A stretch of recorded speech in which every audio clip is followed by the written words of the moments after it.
Hello everyone. तो चलिए आज का क्लास स्टार्ट करते हैं और आज का क्लास आपका मोस्ट कंफ्यूजिंग ग्रामर रूल्स का नेक्स्ट पार्ट। अभी मैं आप लोगों को पढ़ा रहा था टेंस, और टेंस के अंदर अभी देख रहे थे हम लोग क्या ट्रांसलेशन सीख रहे हैं ना।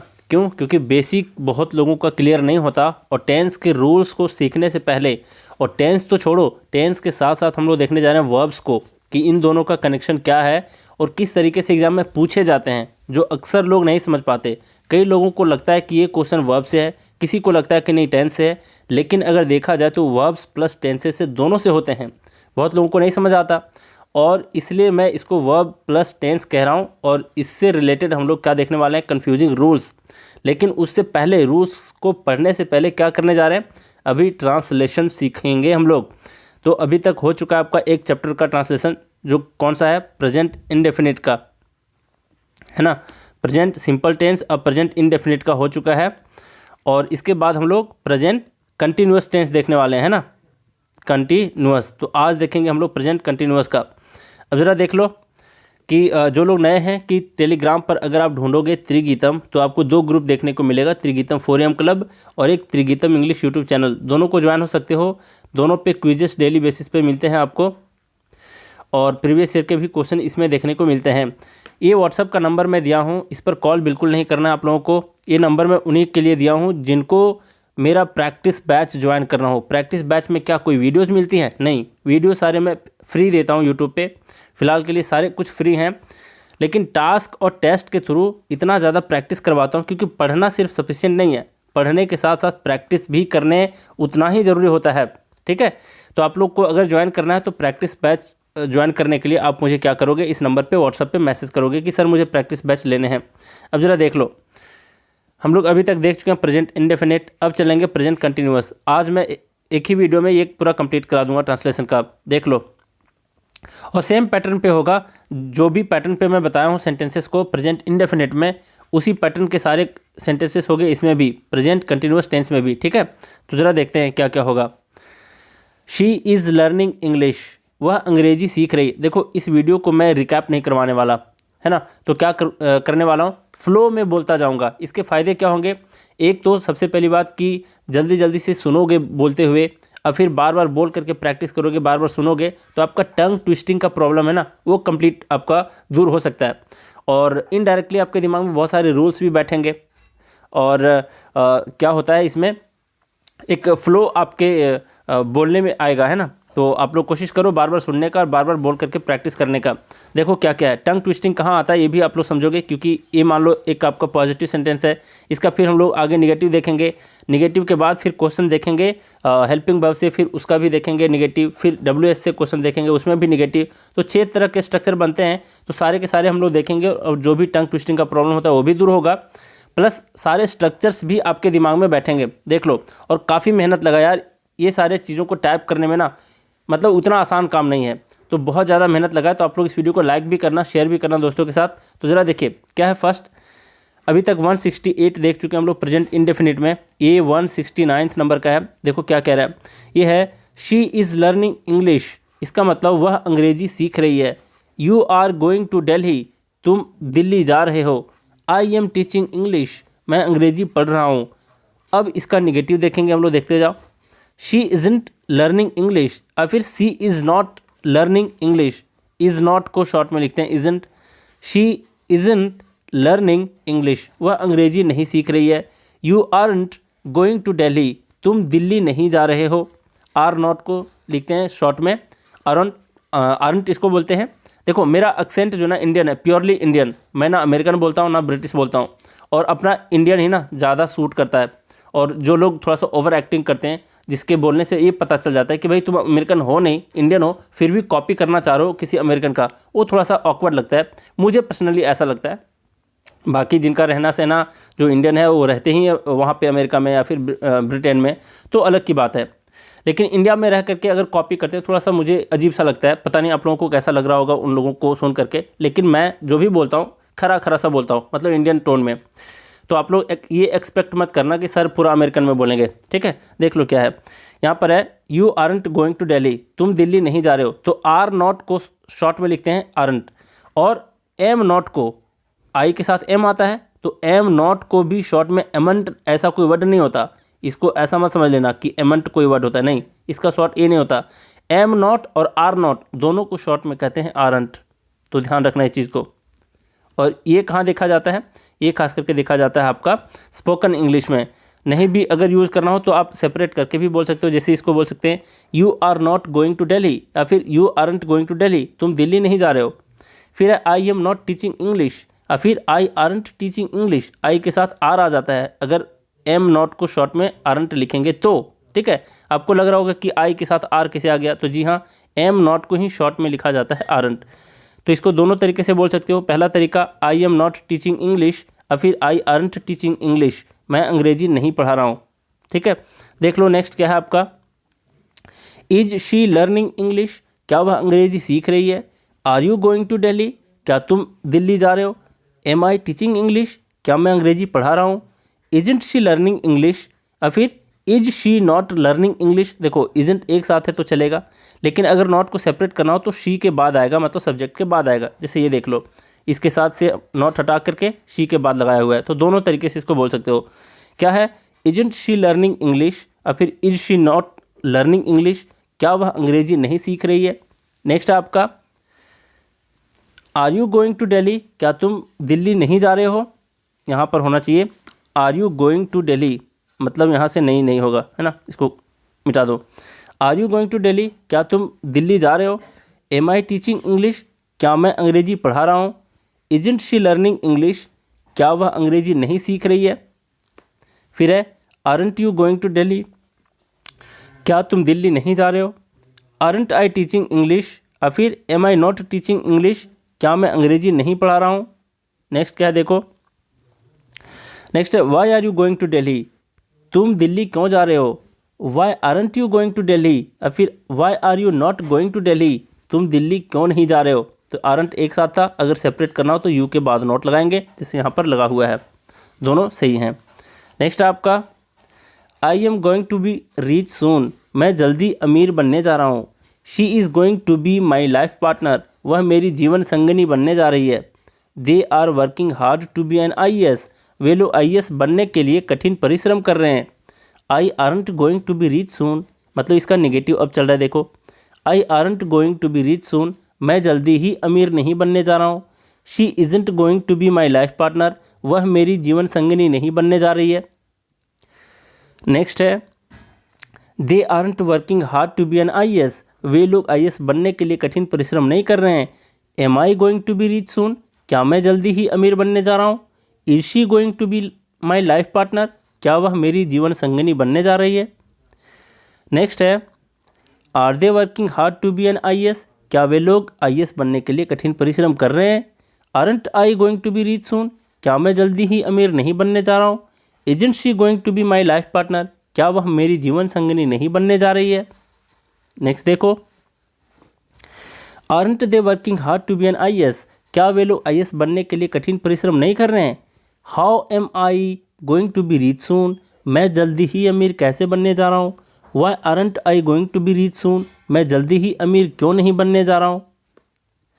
नेक्स्ट क्या है देख लो, कलर जैसे चेंज हो रहा है, इसका मतलब समझना कि वो अलग पैटर्न के अलग स्ट्रक्चर के सेंटेंसेस हैं, ठीक है। देख लो यहाँ पर क्या है, she is always coming late, वह हमेशा देर से आ रही है। She is never coming late, वह कभी देर से नहीं आ रही है। और पिछले चैप्टर में भी बताया था क्या कि मेन वर्ब से पहले ऑलवेज या नेवर का यूज होता है, ना कि बाद में। इसको अगर बोलना चाहो she is coming always late तो गलत हो जाएगा, और इसके बेस्ट पर एग्जाम में क्वेश्चन भी पूछे जाते हैं, तो ध्यान रखना इन चीज़ों को।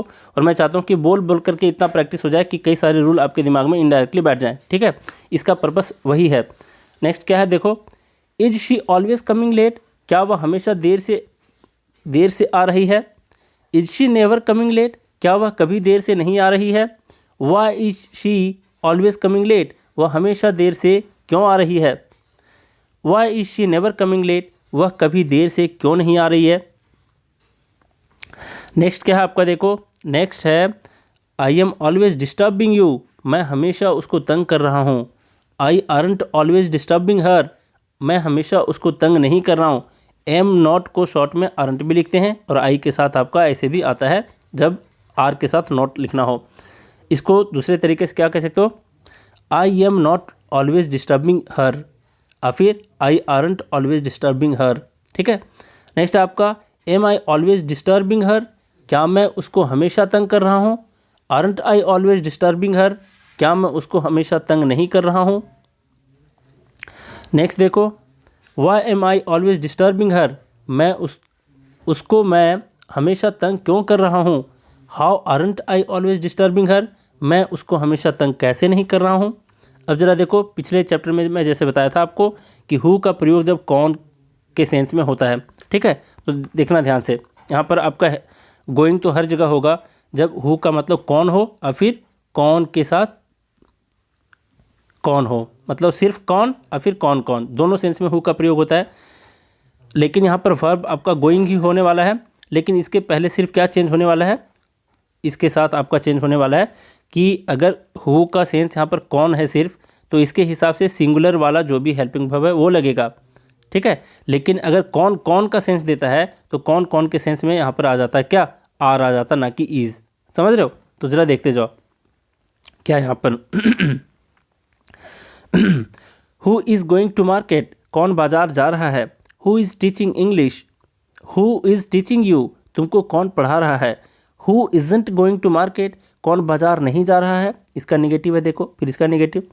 हु इज़ंट टीचिंग यू, कौन तुमको नहीं पढ़ा रहा है। Who is going to help you, कौन तुम्हारी मदद करने जा रहा है। Who is going to speak English, कौन अंग्रेजी बोलने जा रहा है। नेक्स्ट क्या है, who is coming to see me today, कौन मुझसे आज मिलने आ रहा है। Who isn't going to help you, कौन तुम्हारी मदद नहीं करने जा रहा है। Who isn't going to speak English, कौन अंग्रेजी नहीं बोलने जा रहा है। Who isn't coming to see me today, कौन मुझसे आज मिलने नहीं आ रहा है। नेक्स्ट है, who is going to be a doctor, कौन डॉक्टर बनने जा रही है जा रहा है। नेक्स्ट है, who is going to be rich, कौन अमीर बनने जा रहा है। Who isn't going to be a doctor, कौन डॉक्टर नहीं बनने जा रहा है। Who isn't going to be rich, कौन अमीर नहीं बनने जा रहा है। तो देख लिए इन चीज़ों को, हु का मतलब कौन था और यहाँ पर है हु का मतलब कौन कौन। देखते हैं कैसे आता है। यहाँ पर हर एक जगह ईज था हु के साथ, यहाँ पर हर एक जगह आर आपको देखने को मिलेगा। ये वाला आर है ना, ये वाला देखते जाओ एक एक करके। यहाँ पर क्या है, who are going to school, कौन कौन स्कूल जा रहे हैं। Who are coming from America, कौन कौन अमेरिका से आ रहे हैं। Who aren't going to school, कौन कौन स्कूल से नहीं आ रहे हैं, जा रहे हैं। Who aren't coming from America, कौन कौन अमेरिका से नहीं आ रहे हैं। Who are going to buy Trigeetam English book, कौन कौन त्रिगीतम इंग्लिश किताब खरीदने जा रहे हैं। नेक्स्ट है, who are going to help you, कौन कौन तुम्हारी मदद करने जा रहे हैं। Who aren't going to buy Trigeetam English book, कौन कौन त्रिगीतम इंग्लिश किताब खरीदने नहीं जा रहे हैं। Who aren't going to help you, कौन कौन तुम्हारी मदद नहीं करने जा रहे हैं। Who are going to be doctors, कौन कौन डॉक्टर बनने जा रहे हैं। नेक्स्ट है आपका, who aren't going to be rich, कौन कौन अमीर बनने जा रहे हैं।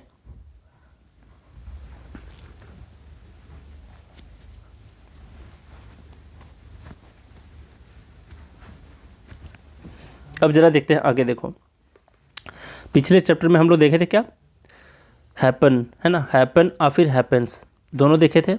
यहाँ पर आपका कंटिन्यूअस है तो हैपनिंग को देखने जा रहे हैं। हैपनिंग से रिलेटेड कैसे स्ट्रक्चर बनते हैं देखते जाओ। यहाँ पर है व्हाट इज़ हैपनिंग, क्या हो रहा है।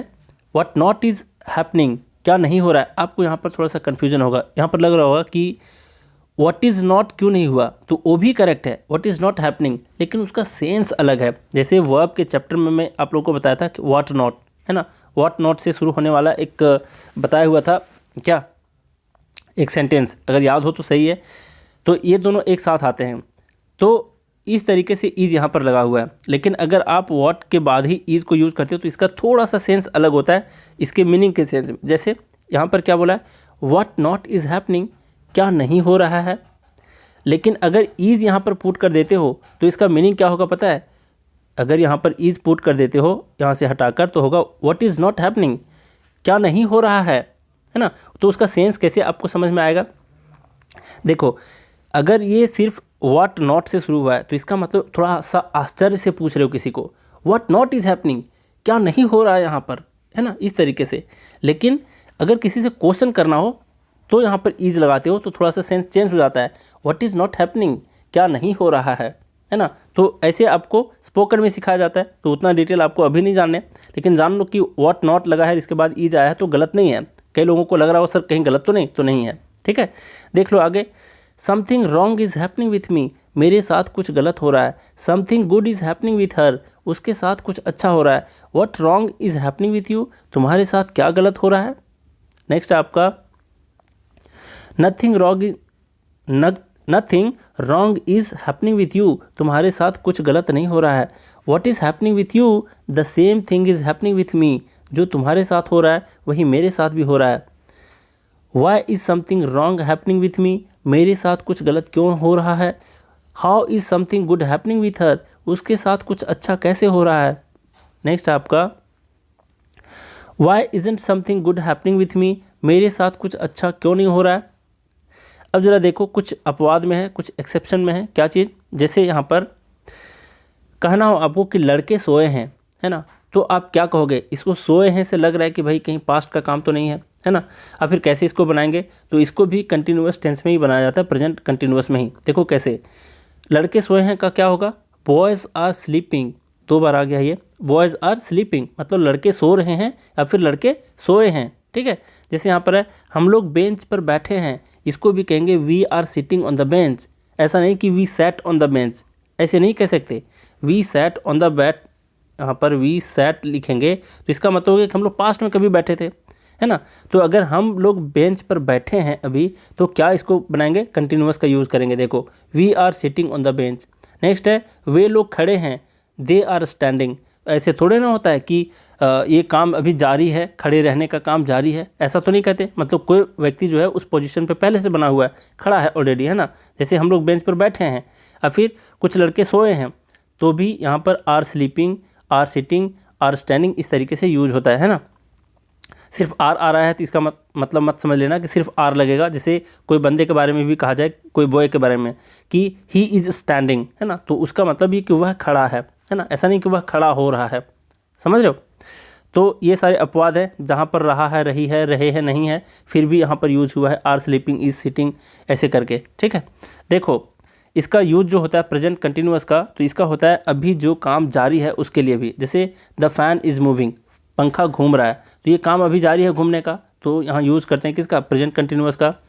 भविष्य में निर्धारित योजना के लिए भी हम लोग यूज़ किए थे किसको, प्रेजेंट इंडेफिनिट को, और यहाँ पर प्रेजेंट कंटिन्यूअस का भी यूज कर सकते हैं, ठीक है। दोनों का यूज क्या आता है, प्रेजेंट इंडेफिनिट और प्रेजेंट कंटिन्यूअस दोनों का। जैसे यहाँ पर है पीएम कल आएंगे, है ना, तो भविष्य का क्या है, निर्धारित योजना, और फिर पीएम कल आ रहे हैं, दोनों कहते हैं इसको। और यहाँ पर इस तरीके से यूज कर सकते हैं, the prime minister is coming tomorrow.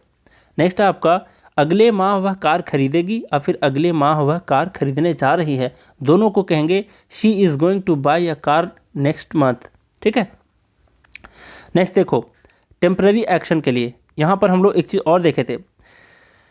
हम लोग क्या देखे थे, आपको याद है कि प्रेजेंट इंडेफिनिट जो है, प्रेजेंट इंडेफिनिट जो है, इसका यूज हुआ था क्या, परमानेंट एक्शन के लिए, है ना, परमानेंट एक्शन के लिए। जैसे मैं बोला था कि I am living in Ranchi, I live in Ranchi, मतलब क्या हुआ उसका, आई लिव इन रांची। ध्यान से समझना, थोड़ा सा डिफरेंस है। आई लिव इन यहाँ रांची, इसका मतलब क्या हुआ कि मैं रांची में रहता हूँ। ये क्या दिखा रहा है, आई लिव, ये दिखा रहा है कि काम क्या है, प्रेजेंट इंडेफिनिट को शो कर रहा है, प्रेजेंट इंडेफिनिट का शो कर रहा है। मतलब ये सेंटेंस कहने का मतलब है कि मैं परमानेंट रूप से रांची में ही रहता हूँ।